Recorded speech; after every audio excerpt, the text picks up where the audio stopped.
설교자로서 성도들에게 말씀을 전할 때 설교의 깊이와 수준을 어느 정도까지 해야 되는가 고민할 때가 자주 있습니다.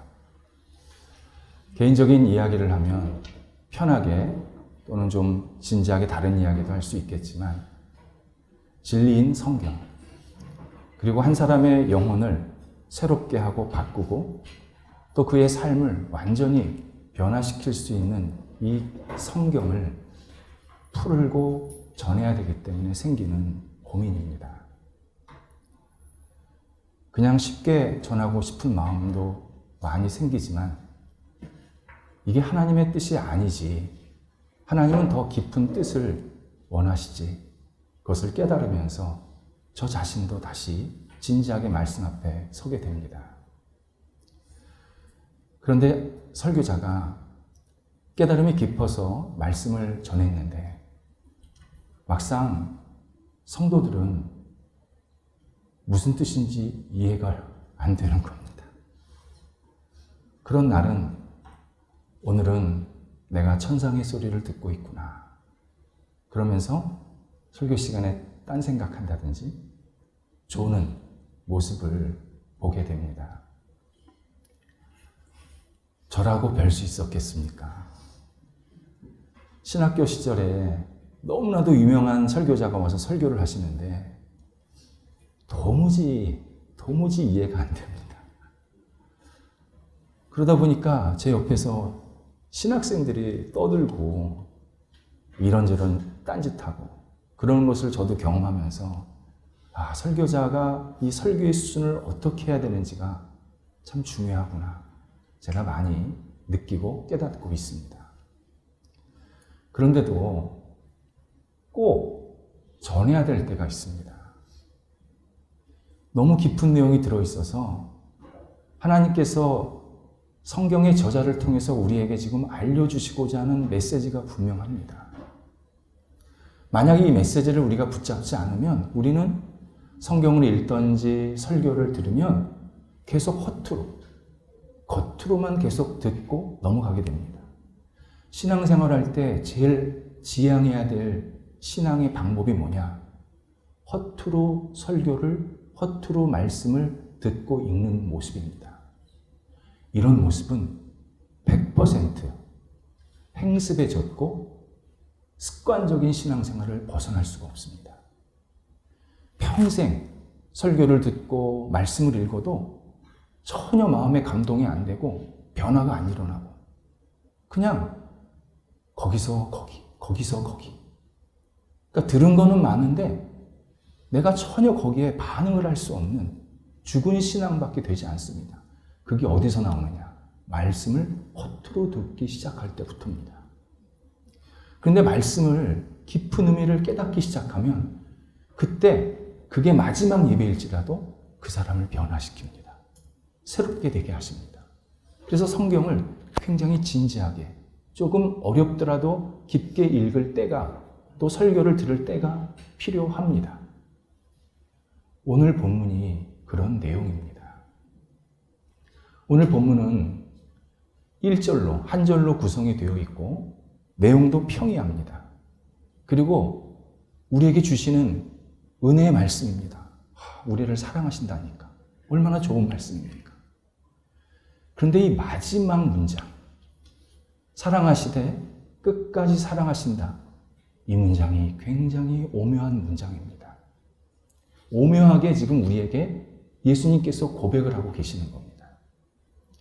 이 문장의 가장 오묘함은 시제에 있습니다. 시제, 우리 한글말 쓰지 않습니까? 과거, 현재, 미래를 자유롭게 구사합니다. 상황에 따라서 아이든 어른이든 내가 과거에 있었던 일은 과거형으로 쓰고 미래에 있을 일은 미래형으로 씁니다. 그러니까 우리는 한글에서 과거, 현재, 미래를 쓰는데 불편하지 않습니다. 하지만 신약 성경 언어로 시제가 7개입니다. 그러니까 시제는 동사에 해당하는 거 아닙니까? 동사가 과거에 있었냐, 현재에 있었냐. 근데 그게 7개, 그러니까 하나의 동사를 표현할 때 7개로 나눠집니다. 복잡하죠. 어렵습니다. 다 다 외워야 합니다. 왜냐하면 이 시제가 어떻게 표현되느냐에 따라서 내용과 의미가 완전히 달라집니다. 그래서 신약 성경을 원래 성경으로 읽을 때는 굉장히 어렵게 읽을 수밖에 없습니다. 사랑하시되 끝까지 사랑하시다. 사랑한다라는 단어는 하나인데 시제가 두 개로 나눠져 있습니다. 그러니까 앞에 사랑하시되와 뒤에 끝까지 사랑하시되가 다릅니다. 뒤에 끝까지 사랑하신다라는 이 시제가 부정과거형이라고 합니다. 부정과거형. 과거에 일어났던 일이 끝났다는 겁니다. 다 완성됐다. 다 이루어졌다. 이런 표현을 할 때 이 형식을 쓰게 됩니다. 예를 들어서 나는 밥을 먹었다 할 때 먹었다를 부정과거형으로 쓰면 밥 먹은 행위를 끝낸 겁니다. 배부르게 먹은 겁니다. 깨끗하게 비운 겁니다. 잘 먹었다. 그런 표현입니다. 끝까지 사랑하신다. 이 말씀은 사랑의 행동을 예수님께서 다 보여주셨다는 겁니다. 완성하셨다는 겁니다. 다 이루셨다는 겁니다. 그래서 이 끝까지를 십자가에 죽을 때까지라고 표현을 하는 겁니다. 예수님께서 십자가에 죽으실 때까지 전능자가 세상을 창조하신 분이 인간이 되셔서 십자가에 죽는 데까지 당신의 생명을 내어놓으셔서 우리를 사랑하신다라는 사실을 끝냈다. 완벽하게 이루셨다. 우리 예수님의 사랑 의심하지 않아도 된다. 예수님이 십자가에 죽으신 그 자체가 우리에게 완벽한 사랑이 지금 있다. 이것을 우리에게 설명해 주는 내용입니다. 반면 앞에 사랑하시다는 완료형입니다. 완료형은 과거의 어떤 행동이 지금 앞으로도 계속 영향을 미친다 할 때 쓰는 형식입니다. 예를 들어서 나는 밥을 먹었다 할 때 이 먹었다를 완료형으로 쓰면 밥을 먹어서 배부르다. 나는 당분간 밥 먹지 않아도 된다. 나는 지금 굉장히 만족하다. 그런 뜻입니다. 뜻이 완전히 달라집니다. 그래서 사랑하시되 끝까지 사랑하신다. 이렇게 풀이가 됩니다. 하나님께서 예수 그리스도와 함께 천지를 창조하실 때부터 그리고 2000년 전 십자가에 죽으셔서 당신의 생명을 내어놓으실 때까지 우리를 너무나도 사랑하신다. 그 사랑을 무엇과도 견줄 수가 없다. 그 사랑은 완벽하다. 충분하다. 넘친다. 그 사랑만 있으면, 그 사랑만 우리가 깨달으면, 그 사랑만 고백하면 그 사람의 인생은 절대 잘못되지 않는다. 완전한 사랑을 우리들한테 고백하시는 내용입니다. 현재는 그 완전한 사랑을 내가 지금 받아들이고 깨닫고 다시 그 사랑 안에 거하면 내 인생이 변한다. 내 영혼이 완전히 새롭게 된다. 내 삶의 방향이 새로워지면 동시에 더 높아지고 더 성숙해진다. 지금 그 사랑은 나한테 넘치고 있다. 넘치고 있다. 다른 인간적인 사랑 구걸하지 않아도 된다. 세상의 엉뚱한 사랑 붙잡지 않아도 된다. 지금 이 사랑은 나를 충분하게 만족시키고 있다. 이렇게 말씀을 하시는 겁니다. 나아가서 미래도 이 예수 그리스도의 사랑이 끊어지지 않는다. 한 사람이 죽을 때까지, 세상 끝날까지 예수 그리스도의 사랑은 절대 멈춰주지 않는다. 내가 예수 그리스도를 나의 구원자로 고백하는 그 순간부터 그 사람은 죽을 때까지 예수 그리스도의 사랑에 충만히 거하고 있다. 나아가서 영원토록 이 땅을 떠나서 하나님 나라에 들어가서도 예수 그리스도의 사랑은 넘치고 넘쳐서 하나님과 함께 영원히 살게 하신다. 이렇게 우리에게 고백하시는 내용입니다. 예수 그리스도의 사랑이 태초 창조서부터 내가 태어나기 전이죠. 내가 지금 있는 이 자리, 그리고 내가 앞으로 살아갈 영원한 영생까지 이룰 때까지 전혀 흔들림이 없이 충만하게 채워지고 계시다. 이것이 사랑하시되 끝까지 사랑하신다라는 의미입니다. 예수님의 사랑은 우리가 생각한 것보다 훨씬 위대합니다.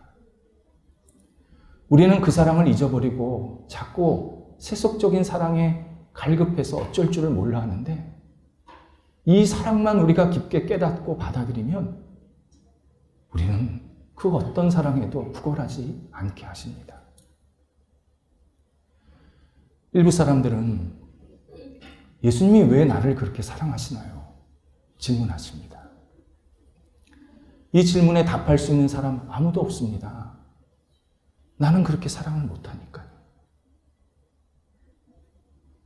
우리는 다 조건 가지고 사랑하려고 그러는데 예수님은 그런 조건 없이 그냥 다 사랑하고 있기 때문에 아무도 그 사랑을 설명할 수가 없습니다. 나중에 우리가 예수님 앞에 다 서게 되는데 그때 예수님이 내가 너를 이렇게 해서 사랑한단다. 분명히 말씀해 주실 시간이 있을 겁니다. 그때까지는 아무도 모릅니다. 예수님의 사랑 앞에서 내가 할 수 있는 말은 사랑받을 수 없는 조건만 얘기할 수 있습니다. 저는 이렇게 부끄럽고요. 저는 이렇게 나약하고 잘못된 일들이 많은데 제가 이렇게 사랑받아도 될까요? 내가 사랑받을 수 없는 그 일들만 계속 말할 수밖에 없는 게 우리의 진지한 본성입니다. 더욱이 예수 그리스도의 사랑이 위대한 것은 이 사랑이 우리가 예수님을 먼저 알고 찾지 않았는데 주셨다는 겁니다. 예수님의 사랑은 나는 예수님을 몰랐는데 예수님을 계속 거부하고 외면하고 있었는데 그 예수 그리스도의 사랑은 나를 한 번도 떠나지 않았고 어느 순간 내가 지금 예수님의 사랑을 받고 있구나 깨닫고 고백하는 그 순간부터 예수님의 사랑은 더 넘치면서 내가 사랑 안에 거하고 있음을 진지하게 고백할 수 있게 만드시기 때문에 위대한 사랑입니다. 또 예수님의 사랑은 대가를 바라지 않기 때문에 위대합니다. 인간의 사랑은 대가를 기대합니다. 내가 10개만큼 사랑했다 그러면 최소한 9개, 8개는 돌려받기를 원합니다. 그래서 인간이 상처가 많습니다.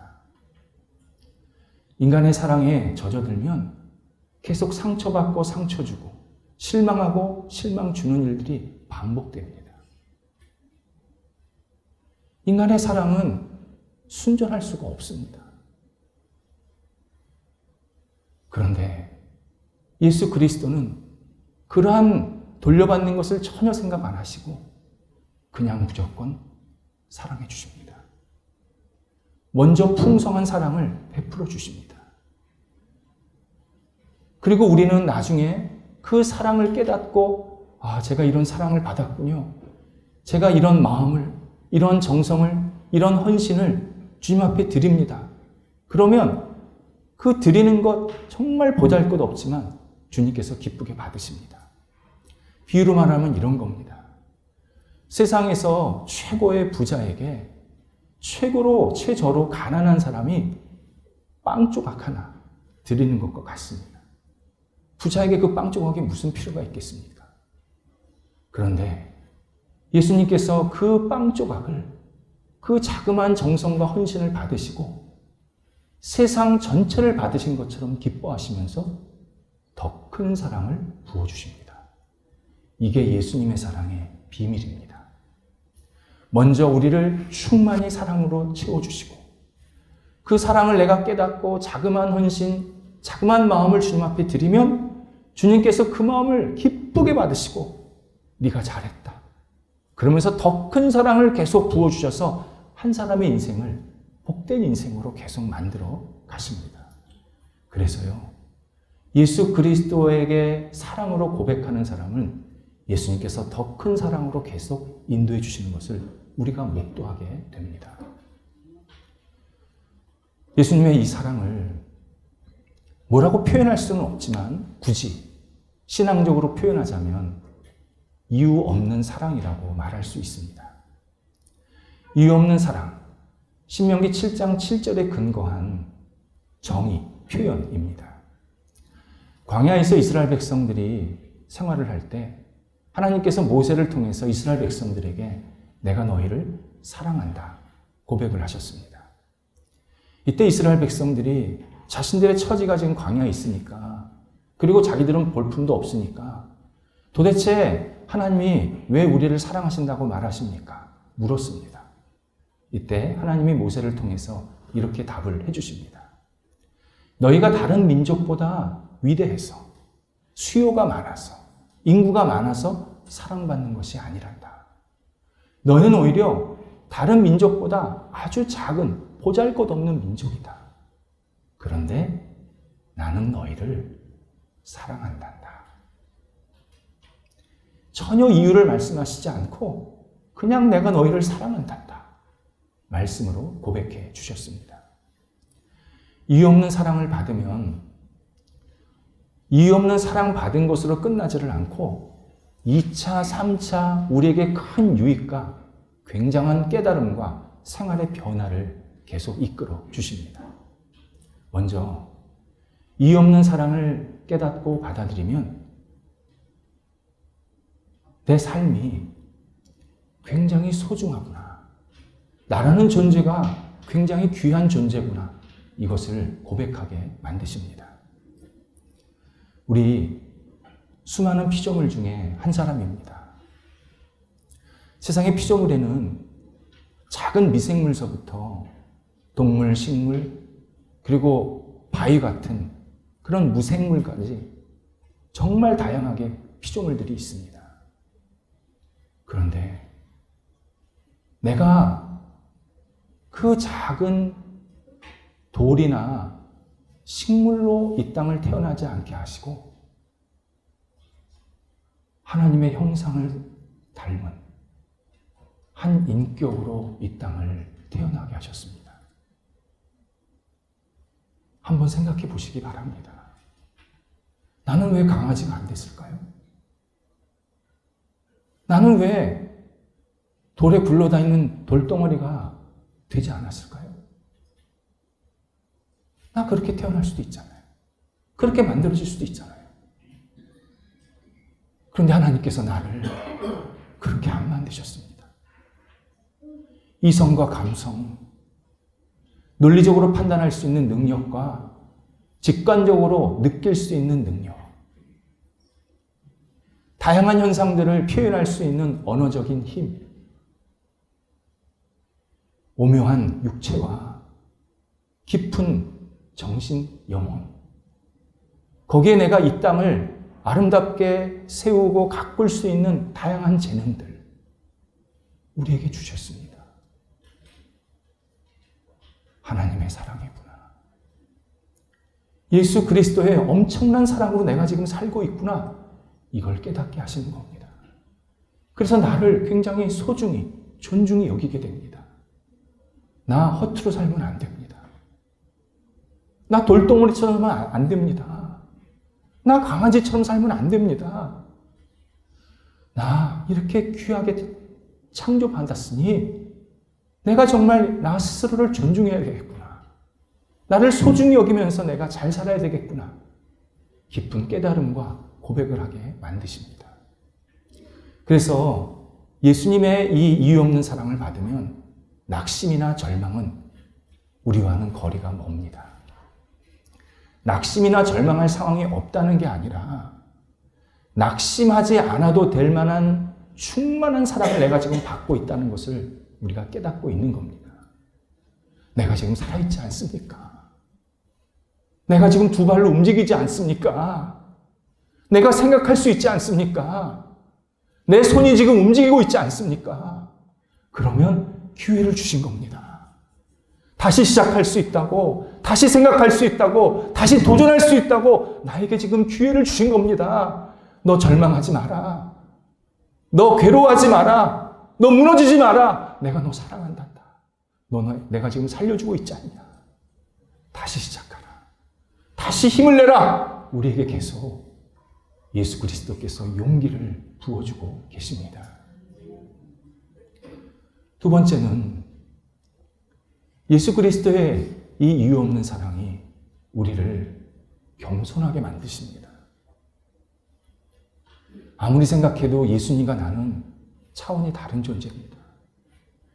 그분은 세상을 창조하시고 섭리하시고 못할 게 없으신 분인데 어떻게 나 같은 사람을 만드셔서 찾아오시고 이렇게 살게 하시나?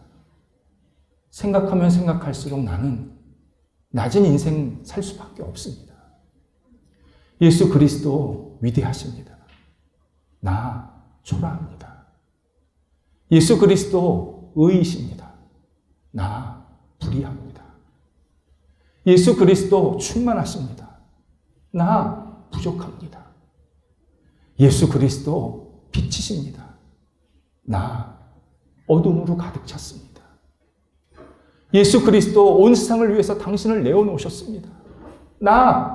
나밖에 모릅니다. 그런 나를 예수님께서 지극히 사랑하셔서 이 땅을 살게 하셨다. 내가 주님 앞에 아무것도 아니구나. 겸허한 마음으로, 겸허한 생각으로, 겸허한 행동을 계속하게 만드십니다. 겸손은 나 겸손하게 살아야지. 그러는 순간 이미 교만입니다. 이런 겸손은 교만을 가장한 겸손이라고 표현합니다. 진짜 겸손은 뭐냐면 내가 하나님 앞에서 아무것도 아니라는 사실을 깨닫는 순간부터 나는 납작 엎드려서 주님만 믿고 주님만 섬기는 삶을 살아가는 것. 그러니까 내가 겸손히 살아야지가 아니라 그냥 내 삶이 주님 앞에서 늘 겸허하게 살아가는 모습. 그게 진짜 겸손입니다. 근데 이 겸손이 어디서 나오느냐? 예수 그리스도의 이유 없는 사랑을 내가 충만히 받고 누릴 때 그때 내 삶이 진짜 겸허한 삶으로 계속 출발하고 지속되게 만드십니다. 세 번째가 사랑의 삶을 살게 만드십니다. 우리 세상에 살면서 가장 많은 상처를 받는 게 사람 때문에 그렇습니다. 요즘에는 과거보다 훨씬 상처의 깊이나 범위가 넓어졌습니다. 이 인터넷 문화 때문에 그렇습니다. AI가 나한테 욕하지 않잖아요. 다 사람이 나쁜 말 막 써가지고 누구를 공격하니까 나는 뜬금없이 욕 얻어먹고 잘한 것도 이상하게 들리고 그러면서 사람들의 상처가 더 깊어지고 넓어지고 있습니다. 인간관계 속에서 생기는 상처 이루 말할 수 없습니다. 정말 예수님께서 인간관계 상처만 생각하시면 빨리 오시는 게 맞습니다. 우리는 얼마나 많은 화살을 맞고 있고 쏘고 있고 그러면서 서로 마음의 아픔과 괴로움을 겪고 있는지 모릅니다. 그런데 예수 그리스도의 이유 없는 사랑이 이 상처를 극복하게 만드십니다. 내가 받은 상처나 아픔보다 예수님이 주신 이 사랑이 더 크다라는 사실을 깨달았기 때문입니다. 내가 받은 상처는 내가 굉장히 큰 줄 알았는데 예수 그리스도의 이 위대한 정말 이유 없는 사랑을 내가 깊이 깨닫고 받아들이면 내 상처는 작은 그냥 손에 작은 흠집 하나 난 것이구나. 그 정도로 깨달으면서 다시 사랑하는 삶을 살게 만드십니다. 사랑하는 삶, 온실 속에서 하는 삶이 아닙니다. 사랑은 상처 속에서 하는 게 진짜 사랑입니다. 아픔 속에서 하는 사랑이 온전한 사랑입니다. 그렇게 할 수 있도록 예수님께서 우리를 충만히 사랑으로 덧입혀 주고 계십니다. 우리는 미래에 대한 걱정과 불안이 있습니다. 인간이 불안하고 걱정하는 이유 99%는 미래 때문에 그렇습니다. 내일 어떻게 될까? 근데 이 내일 어떻게 될까가 오늘 내가 뭐가 있어도 불안하고 없어도 불안합니다. 참 불안과 이 염려가 이상한 우리의 영혼을 괴롭히는 도구입니다. 뭐가 있으면 괜찮을 것 같은데 없어질까 봐 불안하고 뭐가 없으면 계속 없을까 봐 불안하고 이 불안이 끊이지가 않습니다. 그래서 우리는 미래만 생각하면 막 머리가 지끈지끈합니다. 아, 내가 내일 잘 될까? 모레 잘 될까? 그러니까 자꾸 이상한 성벽을 쌓는 거 아닙니까? 사람들이. 당장 2025년 올해만 봐도 여러분 10년 전, 20년 전 기대했던 세상입니까? 우리 이런 세상 기대 못했습니다. 사람들은 이런 불안 해소하려고 나름대로 분석하고 재현도 하고 미래는 이렇게 될 것이다, 준비해라 말을 했지만 실제로 사람들의 말대로 미래가 전혀 이루어지지 않았습니다. 우리가 알지 못하는 엄청난 일들이 10년, 20년 사이에 있었기 때문에 지금 우리가 그냥 적응하면서 사는 것뿐입니다. 이런 세상이 있을 줄 몰랐습니다. 어떤 사람은 나는 직선으로 계속 가면 돼. 나 이 길로 계속 가면 괜찮아.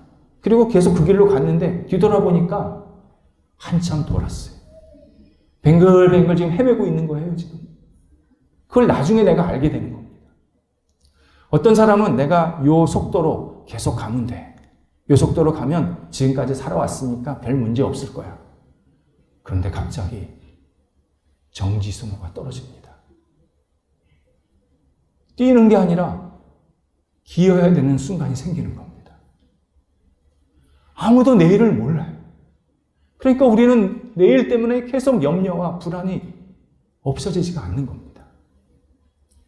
이때 예수님께서 내일에 대한 염려를 해소할 수 있는 유일한 길을 우리들에게 오늘 말씀해 주십니다. 내가 너를 사랑하되 끝까지 사랑하노라. 예수님의 사랑이 절대 없어지지 않는다. 세상은 다 변해도, 세상은 다 엉망이 되더라도 내가 나를 믿으면, 내가 내 안에 있으면, 내가 내 사람이 되면 나는 너를 사랑하되 끝까지 사랑하노라. 우리에게 지금 고백해주고 계십니다. 이 사랑 변치 않습니다. 십자가에 죽으실 때부터 변치 않으셨습니다. 지금도 그 사랑 때문에 우리가 이 자리에 나왔습니다. 내일 살 수 있습니다. 모레 살 겁니다. 그리고 때 되면 사랑하시기에 나를 데려가십니다. 예수 그리스도의 사랑 절대 흔들리지 않습니다. 그렇다면 우리 흔들리지 말아야 합니다. 나를 쳐다보면 흔들릴 수밖에 없지만 예수 그리스도의 사랑을 의지하고 이 사랑이 나를 영원토록 붙잡고 계시지 확신하고 의지하며 내 생활이 매일매일 기쁨과 감사가 넘치는 하나님의 백성의 삶이 되시기를 그렇게 인도해 주시는 놀라운 역사가 있게 해 주십니다. 기도하겠습니다. 하나님, 저희를 사랑해 주셔서, 저희를 끝까지 사랑해 주셔서 감사합니다. 부끄러운 것밖에 없는데, 나약하고 부족한 것밖에 없는데 저희를 먼저 찾아오셔서 예수 그리스도의 사랑 안에 거하게 하시고 하나님을 발견하면서 다시 주님을 나의 구주로 고백하며 사랑 안에 더 충만히 거할 수 있게 하신 것 감사를 드립니다. 이 사랑 저희가 꼭 붙잡습니다. 주님 앞에 모든 것을 내어 맡기고 저희의 삶을 의지하며 하나님이 기뻐하시는 모습대로 날마다 앞을 향해 나아가는 믿음의 삶, 사랑의 삶이 될 수 있도록 인도하여 주시옵소서. 저희들 혼자 헤매지 않도록 인도하셨사오니 오늘도 주님과 함께 마음껏 복을 누리게 하시고 하나님을 영화롭게 하는 하나님이 기뻐하시는 사람으로 이 땅을 아름답게 살아갈 수 있도록 날마다 사랑의 손길로 인도하여 주시옵소서. 예수님의 이름으로 기도드립니다. 아멘.